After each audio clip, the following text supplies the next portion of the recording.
parce que le Fils de l'homme est venu pour chercher et sauver ceux qui étaient perdus. Les empires régnaient sur la terre d'une main de fer. Les rois imposaient leur pouvoir par la force. Les gens vivaient au milieu des impôts, de la peur et d'un grand vide spirituel. Les prophètes ne parlaient non plus. Depuis des siècles, aucun message n'était venu du ciel. Le monde avait l'impression que Dieu s'était éloigné. Mais alors que l'humanité plongeait dans la nuit, le ciel préparait un événement qui allait tout changer.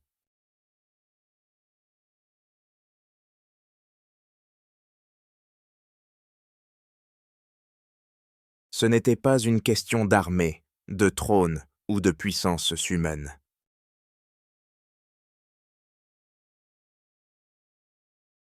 Le Seigneur a choisi de naître, le Messie devait arriver, et à partir de là, le monde ne serait plus jamais pareil.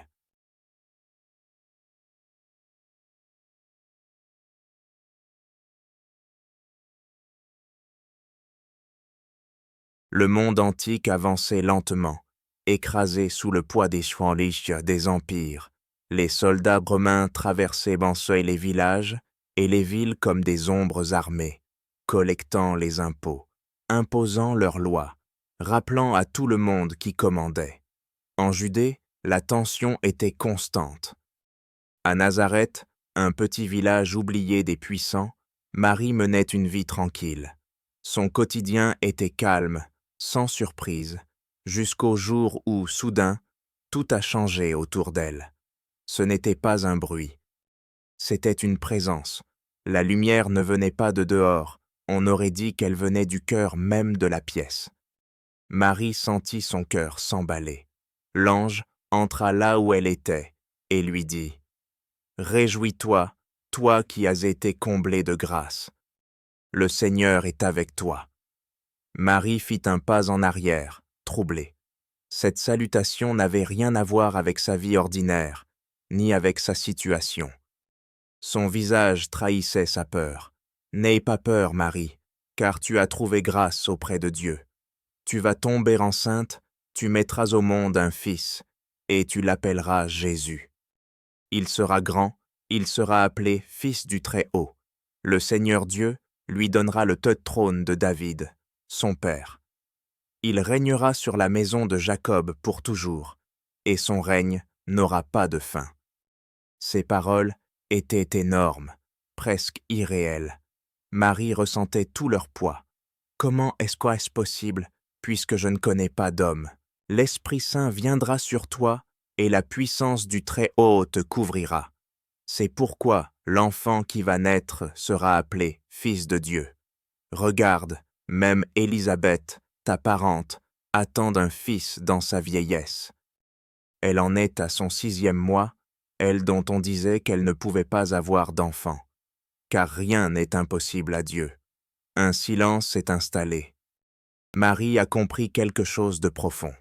Dire oui, c'était accepter de ne plus maîtriser sa vie. Elle allait être jugée, interrogée, mal vue. Et pourtant, elle répondit « Je suis la servante du Seigneur, qu'il en soit pour moi comme tu l'as dit. » L'ange est reparti. Les jours suivants n'ont pas été glorieux. Ils étaient durs. Marie sentait le poids des regards, les chuchotements, les jugements muets. Quand elle l'a annoncé à Joseph, elle a vu son visage changer. Le silence entre eux était plus lourd que des mots. Joseph souffrait en silence. Il marchait la nuit, essayant de comprendre. Il aimait Marie, mais il n'avait aucune réponse. Il a décidé de s'éloigner discrètement pour ne pas l'exposer à la honte. Mais cette même nuit, le ciel s'est encore manifesté. Dans son rêve, un ange lui a dit « Joseph, descendant de David, n'aie pas peur de prendre Marie pour femme, car ce qui a été conçu en elle vient de l'Esprit Saint. Elle donnera naissance à un fils, et tu l'appelleras Jésus, car c'est lui qui sauvera son peuple de ses péchés. » Joseph s'est réveillé, essoufflé. Il avait toujours peur, mais tout avait pris un nouveau sens. Au petit matin, il a pris Marie avec lui. Ce n'était ni simple ni compris, mais il est resté fidèle. Quand l'édit de César Auguste a été annoncé, les choses se sont encore compliquées. Joseph a dû partir pour Bethléem. Marie était déjà très avancée dans sa grossesse. Le voyage allait être long, difficile et épuisant. Ils sont quand même partis. Ils ont marché sur des routes sèches, affronté des nuits froides et des journées très fatigantes. Marie avait mal. Joseph se sentait mal de ne pas pouvoir faire plus. Parfois, il s'arrêtait et restait silencieux. Parfois, Marie tenait son ventre et murmurait des prières en pleurant.